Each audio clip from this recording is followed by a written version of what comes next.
그런데 딱 봤을 때 철거하실 거죠? 그럼요.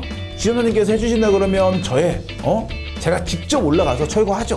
제가 지금 당장 올라가서 방망이로 부시고 다 뜯어낼 수 있습니다. 이빨로 뜯어낼 거예요. 그럴 수 있어요. 맞아요. 그죠?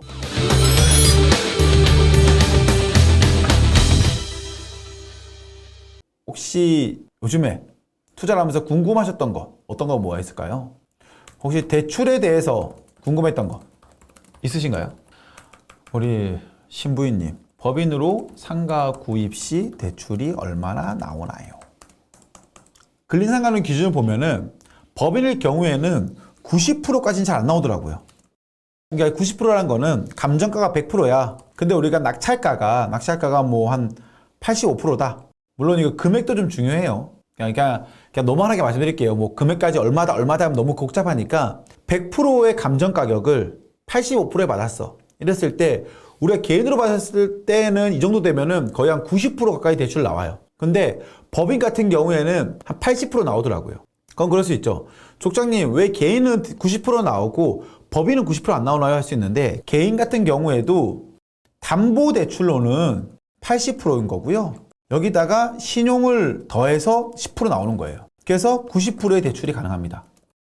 근데 법인 같은 경우에는 담보로 해서 80% 나와요. 이렇게 그냥.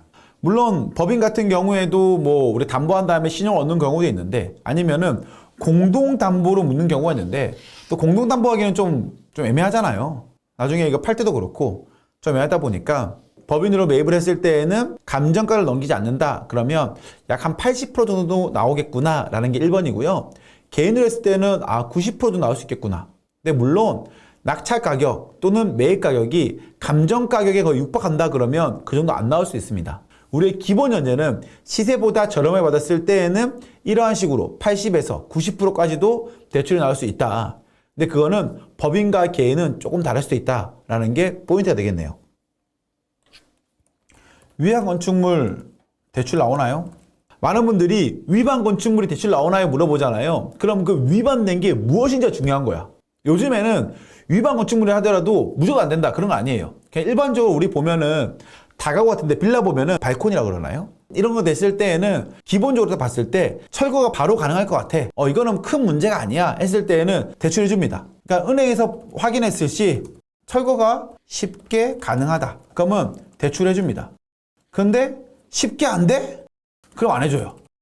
이게 중요한 포인트예요. 이거는 위반 건축물을 하더라도 무조건 안 된다. 아니에요. 있어도 해줘. 그런데 딱 봤을 때 철거하실 거죠? 그럼요. 지점장님께서 해주신다 그러면 제가 직접 올라가서 철거하죠. 제가 지금 당장 올라가서 방망이로 부시고 다 뜯어낼 수 있습니다. 이빨로 뜯어낼 거예요. 그럴 수 있어요. 맞아요. 그죠? 왜? 대출해주잖아. 철거가 쉽게 된다 그러면 대출해준다. 그런데 진짜 심각해. 이건 건축물 아니잖아. 이거는 위반 건축물 할 수 있는 게 아니잖아. 이거는 불법이고 범법 행위야. 이런 거 있어요. 보면은 그럴 때 안 된다. 그렇기 때문에 이거는 어떤 게 위반 건축물에 따라서 달라진다. 쉽게 뜯고 할 수 있다 그러면 그건 어느 정도 인정해준다. 단 위반 건축물이라는 노란색 딱지가 있는 순간부터 뭐가 된다? 대출에 대한 퍼센테이지가 좀 낮아질 수 있다. 또 하나 금리가 올라갈 수 있다. 아니 족장님 그게 어디 있어요? 해준다며. 근데 왜 더 높아? 도대체 어떤 이치인 거야? 라고 물어볼 수 있잖아요. 우리 입장 바꿔봅시다. 자 동금이 당신이 은행이야. 아니면은 당신이 돈을 빌려주는 사람이야. 근데 멀쩡하게 생긴 사람 빌려줄래요? 아니면 약간 좀 상이 마음에 안 들어. 누구 빌려줄래요? A는 멀끔하게 생겨서 돈을 잘 갚게 생겼다. 줄 것 같다. B는 돈은 줄 것 같은데 상이 안 좋아. 자 그러면 우리는 A한테 빌려줄래요? B한테 빌려줄래요? 우리 입장에서도 A를 빌려줄 것 같아. 근데 B가 이자를 6% 준대. 근데 A는 뭐 4% 준대. 자 이렇게 되면은 좀 망설여지는 거죠. 야 그러면 있어봐. 잠깐만 있어봐. 어쨌든 B도 줄 것 같은데 상이 좀 안 좋긴 하지만 뭐 우리가 뭐 얼굴 뜯어먹고 사나? 상이 안 좋으면 어때? 괜찮지. 이자 잘 주잖아. 이 똑같은 거죠. 그러면 가능한 거예요.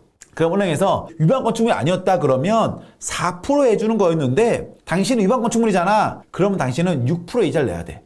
싫어? 하지 마. 이해하셨죠? 그래서 어떠한 흠이 있다 그러면 이자가 올라가요. 빌려줄 것도 1억 빌려줄 거를 약 9천만 원밖에 안 빌려줄 수 있어. 왜? 내가 살아야 되거든. 이러한 문제가 있기 때문에 위반 건축물 했을 때는 안 나온다가 아니고 나올 수는 있다. 하지만은 한도가 좀 줄어들 수도 있고 그 다음에 금리가 좀 높아질 수 있다. 이 부분에 대해서는 체크하셔라. 야, 근데 우리 동구이분들이 지금 즉흥적으로 지금 나한테 물어보고 있는 거잖아요. 근데 나 진짜 눈높이 선생님같이럼 너무 설명 잘하는 것 같아. 야, 여기서 상이 나오나? 그죠? 그죠? 야, 갑자기 내 칭찬하고 있어, 내 칭찬. 어쨌든 제 생각엔 그래 된 것 같다. 물론 저보다 더 똑똑하고 더 대출 잘 받고 하시는 분도 있어요. 근데 제가 해보니까 이런 것 같더라 라고 이야기 드립니다. 그래서 오늘은 여러분들에게 제가 궁금했던 대출 몇 가지 얘기 나눠봤습니다. 아시겠죠? 아시겠죠?